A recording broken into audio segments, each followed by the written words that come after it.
Zinc Media. Feel the power of knowledge. We hold these truths to be self-evident that all men are created equal, that they are endowed by their Creator. Completely. And among these are life, liberty, and the pursuit of happiness.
Good evening, my fellow Americans. It is I, your lovable host, Rod, coming to you live from my bunkerized home studio hidden somewhere in the great state of New Hampshire. Yes, the state where the motto is live free or die. It is not big government or bust. It is Monday, the first full week in the last month of the year. Monday, December the 3rd, in the year of our Lord 2012, as we inch every minute closer, ever so close to that historic December 21st deadline of the end of the world. Now, I know that there are some people out there that are looking at the Middle East right now and saying, Rod, that's it, Rod. I'm telling you, Rod, that's it. You see, we know what's going to happen in the Middle East, but might I remind all my brothers and sisters out there that, especially for those of you who are of the Christian persuasion, and those of you who are the Jewish and even Muslim persuasion, we're told in the Bibles and Korans that no man except for the Father knows the date of the end. So therefore, if no one but the Father in heaven above, the Creator himself, knows the end date, then how the hell could the Mayans have known 2,000 years ago? I find it amazing that, that there's look, I know it can be fun to think about and I wouldn't say it's fun to think about, but kind of fun to mess with and think, well, this could be it, ha ha ha.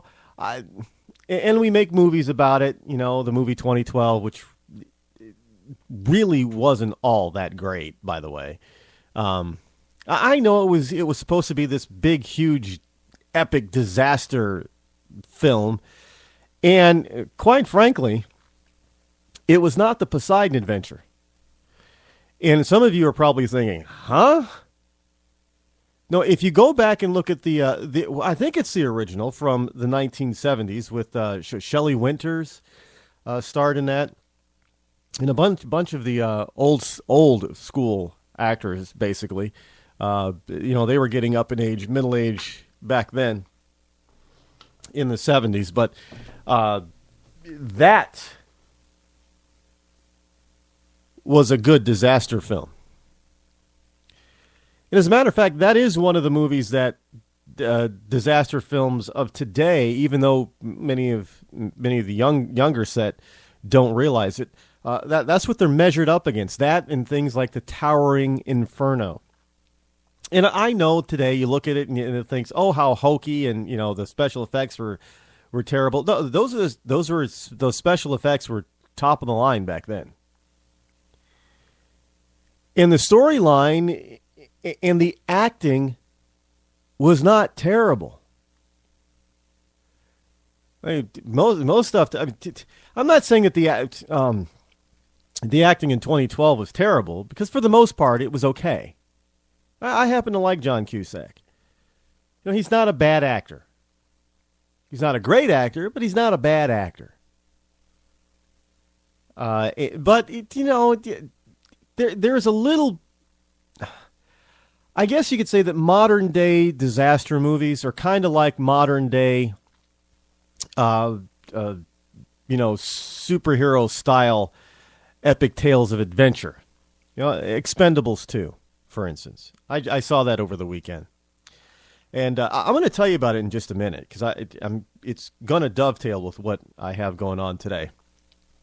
But the disaster films of today, there isn't much realism to them. I mean, do you really think you can drive a limousine that crazy? They don't have great suspension. Limousines don't handle that well. But do you really think you can drive a limousine through a collapsing tower or skyscraper during an earthquake? Do you really think you can fly an airplane through the same thing? I mean, come on. I mean, by the same token, could you have a towering inferno disaster? Yes, we've had numerous of them over the years, including the 9/11 attacks in the World Trade Centers. So that was Towering Inferno was highly realistic in the way they depicted if you go back and watch it. If you've never seen it, I'm going to suggest that you watch it. The Poseidon Adventure from the 70s with Shelley Winters and a bunch of other old school actors. It was realistic. Go back.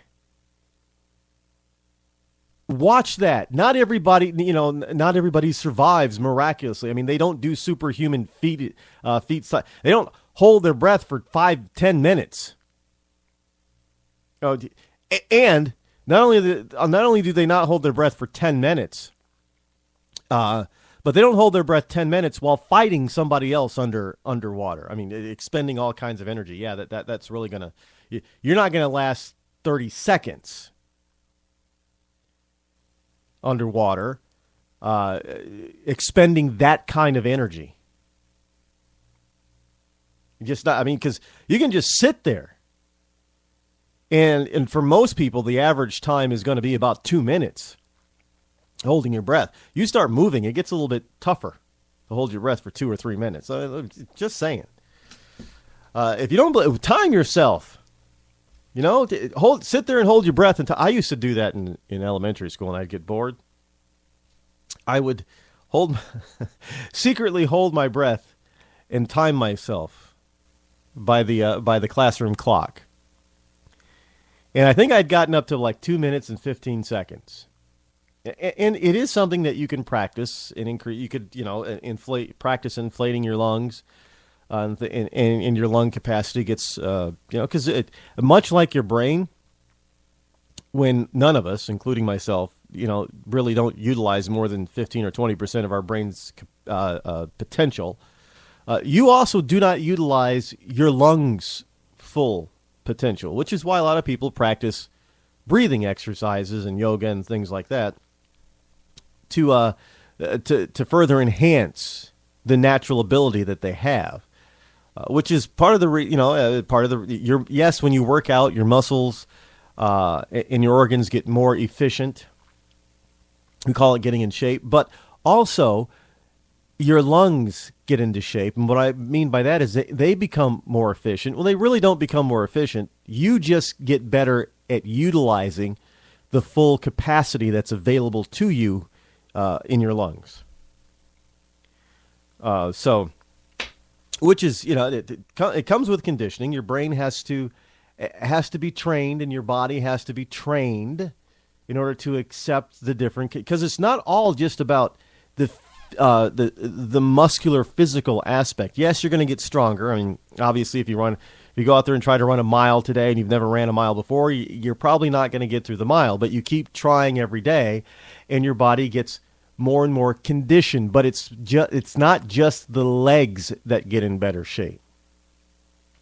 It's not just the legs that learn. It's not just the legs that become more efficient. Now, look, your body can learn to become more efficient. Why can't government? But we'll get into that as well. Over the weekend, I watched the Expendables 2. Now, it was, yes, it was highly unrealistic. But it was kind of meant to be. Because they were poking fun at themselves throughout the whole movie. I mean, these are all, action adventure stars. Now, most of them are beyond their prime. About the only one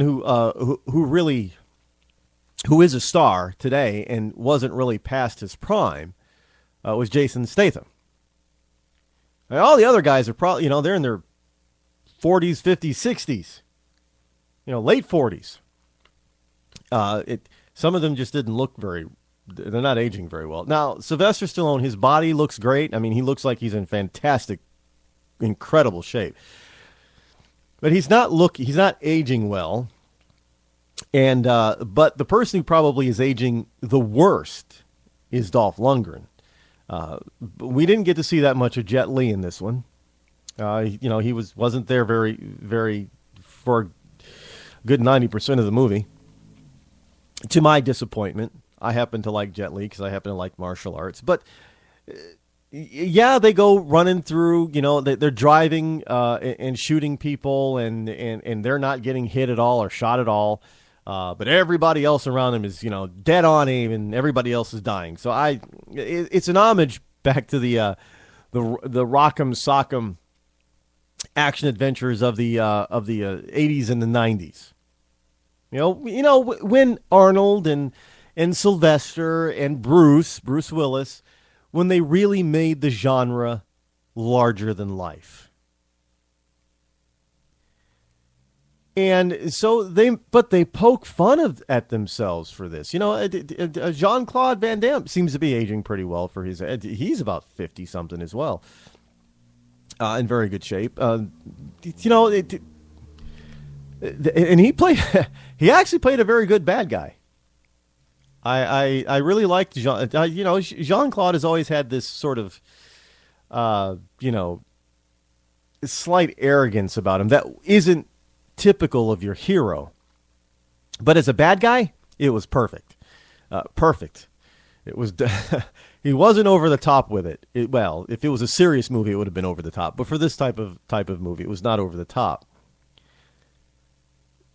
But the target was not a government, not a modern government. The target was basically a past government. The USSR, the Soviet Union. Now, the Soviet Union, they had to find, just to give you a quick, I'm not going to, if you rent it. If you haven't seen it already, you're probably not. But the basic plot of this is, forget all the action sequences that, just impossible because, if you stand up when 50 guys have machine guns and you stand up and start firing at 50 guys with machine guns, that maybe you'll get a few, but they'll definitely get you. But in this movie, in this particular case, they stand out in the open and they're firing their machine guns at 50 guys with machine guns, and all 50 guys get killed and they don't even get touched. Chuck Norris is also in this, and it's the same thing. But, it's about a government that didn't work. And this government, they hoarded plutonium, weapons-grade plutonium, not just a little bit. Now, this is kind of, I know that most of those guys in the movie are not diehard conservatives. But at the same time, I think they get what's going on in the world.